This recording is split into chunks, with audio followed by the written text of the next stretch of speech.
Hey BookTube, welcome back. I'm Winx, and the ink I'm talking about today is my March wrap-up. So first I'll give you a few statistics. This month I read 2,558 pages. I read 5 books, and there are 2 books that I've started but have not yet finished, but I'm filming this a little bit early, so there's a chance I will actually finish those before the month is over. There are 3 books that weren't on my original TBR that I ended up reading, and then 2 books that were on my original TBR that I did not read, and those 2 were Nimona by Noelle Stevenson and The Sword of the Lictor by Gene Wolfe. So including the books that I'm only partway through at the moment, there are 5 novels, 1 short story, and 1 graphic novel. 2 of these were epic fantasy, 1 of these was a historical fiction, 1 was a YA contemporary sort of book, 1 is a fantasy graphic novel, and then of the 2 that I'm partway through, 1 is a Regency era fantasy of manners, and then the other is a paranormal urban fantasy sort. For the medium that I read these in, it was a very heavy Kindle month for me, so I got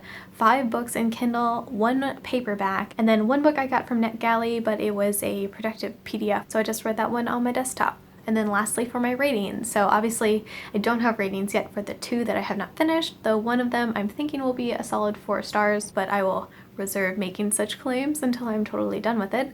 But this month was another pretty good month for me. I had 4 books that I gave 5 stars, and then there's 1 book that I gave 3 stars, so that one not so much, but the rest of the books, great. So the first 2 books that I read this month were the second and third books in the Farseer trilogy by Robin Hobb. The first of these is Royal Assassin. I loved this book. I love the magic in this world and the characters and their relationships, and I hate Regal. I wanted to just flip every table while I was reading this book. I've never felt so just frustrated with a character. I hate him. Yes. But yeah, so good. And the ending of this book is just, it was just such an amazing, intense ending. I had plans to read all of these other books after I finished Royal Assassin, but I just couldn't deal with it because the ending, besides being super intense and dramatic, was also a huge cliffhanger. So I, of course, just had to finish the trilogy. I couldn't be bothered to read anything else until I had finished it, so I went directly into Assassin's Quest, which is book number 3. This book hit me in the feels over and over and over. I wish it wasn't the 3rd book so I could talk more about it without spoiling all the things. But yeah, there was just so much emotion. I thought that the way things came together in the end was really poignant and moving, and just really did a good job of wrapping it up, and it made me really excited to continue on with Robin Hobb's other books, but I had enough closure from the ending of this story to at least postpone the other series until I get a chance to read a few things besides Robin Hobb, so that will be good for my TBR. Also, I had an interesting moment in this 3rd book where Kettricken, who is one of the main characters, I knew in my head that the picture I had of her was related to something, and I just couldn't put my finger on it through the books until I got to the last book, and for some reason it came to me and I realized that I had this character in World of Warcraft. The way that this game character like stood and moved is totally how I picture Kettricken moving. So yeah, it made me like Kettricken even more to be able to connect her to one of my favorite WoW characters, so just a little exciting moment there. The next book I read this month was a short story, which is the new Mary Russell short story and called The Marriage of Mary Russell, and OMG, the cuteness. So cute. It was this adorable look into Holmes and Russell's relationship in a way that was cutesy, but still totally aligned with their intensely practical personality types. It let us look at Holmes through Russell's eyes and see the ways that he was kind of vulnerable and emotional, but in ways that only Russell could pick up on because she knows him so well, and just so cute. If you are a fan of Mary Russell and Sherlock Holmes, you need to read this book ASAP because the cute. Just all the cute. The next book I read was not on my original TBR list, and this one is called Jenna Finn. I received this one from NetGalley in exchange for a fair and honest review. I have a review of that I posted on Goodreads.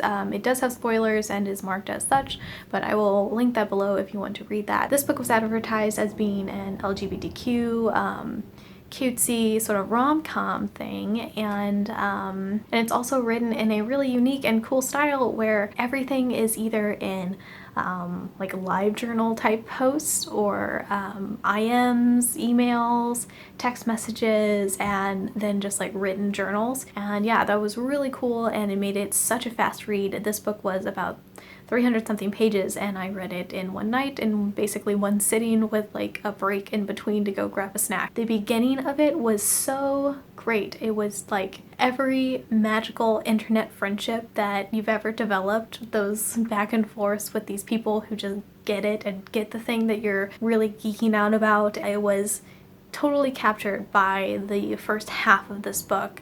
I loved the relationship between the two girls, Jenna and Finn. And then the second half, the way the book ended just felt really uncomfortable and unresolved and just made me angry. Like it just, like I can't, I'll spoil it if I go into details, so you can read my Goodreads review if you want to see more. But basically, the book was not as advertised. This should not be advertised as a queer book and suggesting that there's a queer romance in it, because there really isn't. Yeah. That's about all I can say without just going on a complete spoiler rant, but I was not pleased. So I did give this book a 3-star rating, which sounds kind of high for a book that made me so upset. But my reasoning here, if you'll follow along with me, was that based on the ending, I would have given this book 1 or 2 stars. I decided to bump it up to 2 because the first half was glorious. I must say this, it was fantastic.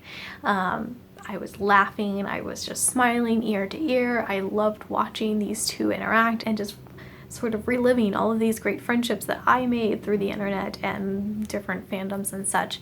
And yeah, so that was fantastic, and I wish that would have gone on through the whole book, but I want to give credit for that first half. And then I bumped it up to 3 because the narrative style was awesome. I really, really loved that they put it all in text messages and blog posts and such, and that just made it really fun, really fast. And yeah, I just added such a unique and creative element to it that I definitely want to give credit for that. So that's how I ended up with a 3-star rating. I'm just trying to be fair, but I also would not recommend this book just because of the ending.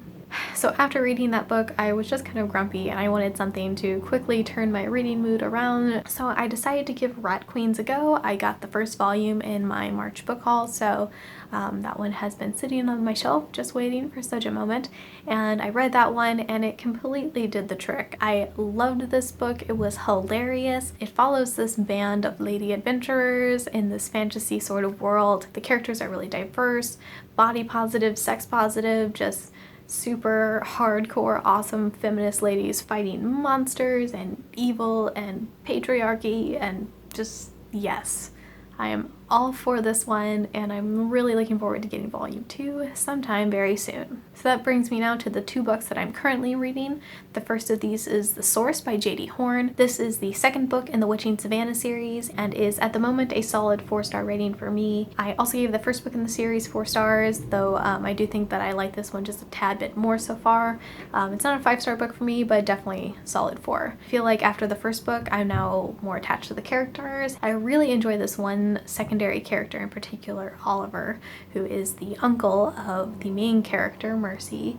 And I'm kind of hoping that a book comes out eventually that will just be from his point of view and maybe his backstory. The series is very dramatic and I feel like it would actually make a great TV show, sort of in the same realm as True Blood or Vampire Diaries. But yes, I am definitely enjoying this one so far and am hoping to get some good reading time in before the end of the month and finish it up. The last book that I've been reading is Sorcery and Cecilia, or The Enchanted Chocolate Pot. And this one I'm only about 100 pages in so far. It's a Regency era fantasy of manor sort of book. So far it's super cutesy and adorable, and I'm definitely enjoying it. I don't know if I'll get this one finished before the end of the month, but if not, I'll just push it on over to April and finish it up then. So those are all of the books that I've read in March / am reading in these last few days. Let me know in the comments what you guys are reading, if you've read any of these books and have thoughts on them. Then please like this video if you enjoyed it and subscribe if you'd like to see more.